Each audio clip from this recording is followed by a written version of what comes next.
ইয়াসমিনদের দোকান। যেই মেয়েটি রাস্তা রাস্তায় ঘুরতো, ছোট্ট একটি পানের ডালা আর দোকানের খেলনা অলরেডি চলে আসছে। বাবু পারবা? এই কবির আলগে দেওয়ার না, কবির ঘুরে ঘুরে নিতেছে।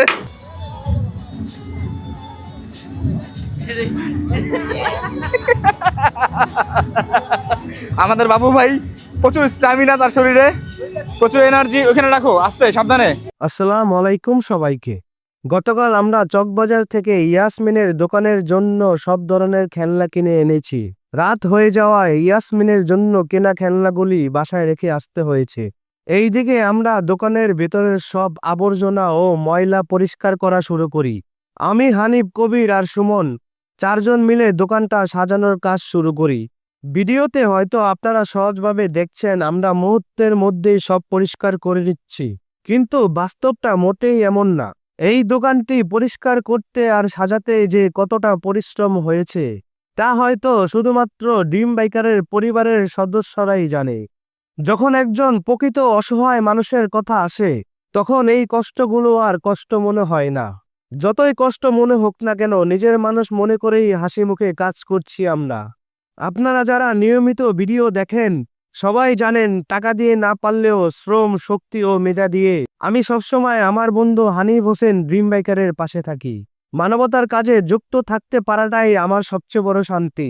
এমনিতে ইয়াসমিন এবং ইয়াসমিনের মা, তাদের কি করার আছে? যদি আমরা পাশে না দাঁড়াই, যদি সাহায্য না করি, তাদের করার কিছুই থাকবে না। তাই তো আমরা সবাই মিলেই মনোযোগ দিয়ে নিজের মতো কাজটি করছি।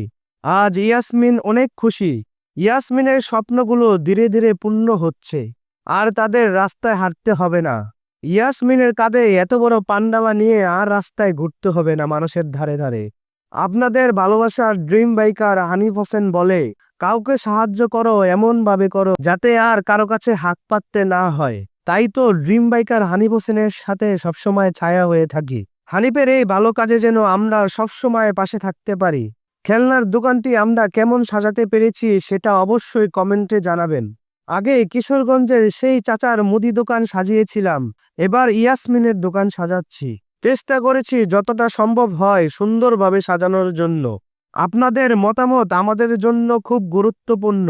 একটা কথা বলতে ভুলেই গিয়েছিলাম, ইয়াসমিনের দোকানের জন্য যেই পরিমাণ খেলনা এনেছিলাম ভেবেছিলাম হয়তো কম হবে, কিন্তু দেখছি দোকান আকার অনুযায়ী অনেক বেশি খেলনা হয়ে গেছে। আমরা চেয়েছিলাম দোকানটা আজই কমপ্লিট করে দেশবাসীর সামনে দেখাতে, কিন্তু এত খেলনা হওয়ায় আজ সেটা সম্ভব হচ্ছে না।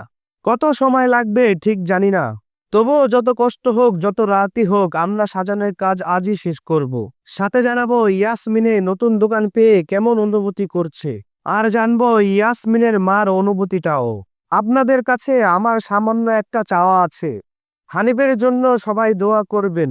হানিফ যেন অসহায় মানুষের পাশে পরিপূর্ণ দাঁড়াতে পারে, আর যেন তার আগের মতো কারো কাছে হাত পাততে না হয়। যদি সম্ভব হয় ভিডিওটি ছড়িয়ে দিন, যাতে এই ধরনের ভালো কাজ সব সময় করা যায়।